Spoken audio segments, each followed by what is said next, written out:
Saya akan sampaikan pengalaman saya bergaul dengan banyak konglomerat begitu ya. Baik yang nomor sekian, nomor sekian, nomor sekian. Dan ternyata mereka mendidik anaknya dengan kecerdasan keuangan yang berbeda dengan orang biasa. Sekarang akan saya share kecerdasan keuangan dalam waktu 5 menit. Kita sekolah, setelah lulus sekolah disuruh apa? Kerja. Tapi kita tidak diajarin ngelamar kerja. Kerja untuk apa? Cari uang. Tapi kita tidak diajarin cara cari uang dan kecerdasan keuangan. Bahkan kecerdasan keuangan itu ternyata lebih tabu dibanding kecerdasan seksual. Kecerdasan seksual kelas 3 SD diajarin. Kecerdasan keuangan sampai S3 juga tidak diajarkan. Nah, kecerdasan keuangan dimulai dengan kita tahu dua hal. Satu, kita tahu yang namanya pendapatan dan pengeluaran. Sangat sederhana. Income sama spending. Yang namanya pendapatan itu ada 3. Satu, active income. Yang kedua, passive income. Yang ketiga, portfolio income. Active income ada 3. Satu adalah kita sebagai karyawan, itu active income. Kemudian yang kedua, kita sebagai profesional, jadi dokter, jadi lawyer, di mana Anda harus ada Anda baru dapat income. Yang ketiga dari active income adalah sebagai pengusaha, tapi usahanya belum autopilot. Jadi terpaksa harus Anda merangkap direktur kebersihan, direktur pembelian, termasuk direktur penjualan, semua Anda rangkap. Bisnis tidak jalan tanpa Anda, itu berarti active income. Nah yang kedua adalah passive income, tidur pun dapat uang. Ruko yang disewakan, properti yang disewakan, tanah dibagi hasil, sarang walet, hias, terus kemudian punya franchise yang luar biasa yang jalan tanpa kita, punya multi level yang jalan tanpa kita, agen asuransi yang agen-agennya sudah jalan tanpa kita. Dan tentu saja passive income ini sangat penting. Tapi sayang sekali banyak orang tidak punya goal, punya passive income. Akibatnya seumur hidup kerja tidak punya passive income, begitu dia tidak bekerja, hidupnya susah. Yang ketiga adalah portfolio income. Apa itu? Secara sederhana portfolio income adalah capital gain. Sayangnya hanya orang punya biasanya cuma rumahnya dia saja. Kalau rumahnya dia saja, yang terjadi ya rumahnya meningkat. Dulu saya beli rumah misalnya 2,4 M, sekarang 25 M.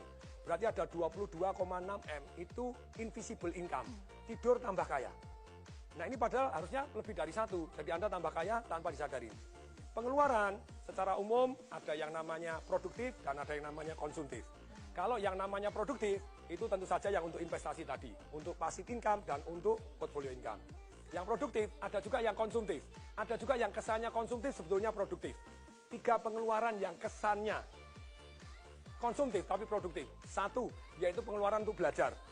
Yang kedua, pengeluaran untuk bergaul dengan orang-orang kaya untuk belajar. Bukan dunia jeleknya, Anda pelajarin dunia positifnya. Yang ketiga, pengeluaran untuk amal. Kelihatannya konsumtif, tapi sebetulnya membawa berkat luar biasa untuk kita. Nah, pengeluaran ini juga, ini namanya ada 3 jenis nih. Kalau yang di luar 2 tadi, produktif, konsumtif. Sekarang pengeluaran ada 3. 1 yang namanya langsung habis. Apa itu yang termasuk langsung habis? Saya ngajar anak-anak umur 12 sampai 21 tahun. Sekian ratus anak datang, saya tanya, kalau kamu tak kasih duit 50 juta, beli apa? Ada yang nulis, sepatu 24 juta. Sepatu apa 24 juta? Dia nyebutkan merek tertentu, Pak Tong ketinggalan. Keren Pak Tong, itu pengeluaran langsung hilang. 3 tahun kemudian dijual sepatunya laku nggak? Langsung habis. Anda makan, Anda beli baju, beli apa itu langsung, ini langsung hilang, pengeluaran langsung hilang. Jadi konsumtif langsung hilang. Yang kedua, passive spending. Apa itu passive spending? Anda langganan macam-macam gitu ya, yang tidak Anda pakai, termasuk karyawan tidak produktif, kemudian Anda beli mobil yang sebetulnya tidak harus, setiap bulan harus keluar, bensin keluar. Ini semuanya passive spending, tidur pun tetap harus Anda keluar. Ini berat, saya sangat menghindari ini. Kemudian yang ketiga, itu adalah invisible spending. Tidur pun Anda dirampok tanpa Anda tahu. Contohnya, harga mobil. Saya dulu beli mobil 2009 Mercedes S-Class 1850, 1.850.000. Begitu tahun lalu saya jual 350. Hilang 1,5 M. Untungnya saya belinya pakai passive income, jadi aman. Jadi gini, pelajarannya adalah begini. Selama Anda belum punya income, saya bilang seperti anak-anak kecil tadi. Negara ini bangkrut, rakyat-rakyatnya miskin. Kenapa? Karena belum punya income, sudah pinter boros-boros. Yang kedua, banyak orang miskin tetap miskin karena baru aktif income sudah kebanyakan gaya.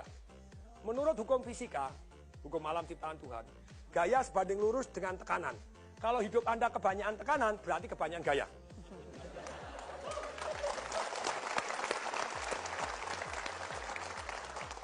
Jadi begini, boleh nggak kita gaya? Boleh. Ketika passive income Anda jauh lebih besar dibanding gaya hidup Anda, maka Anda hidupnya tanpa tekanan.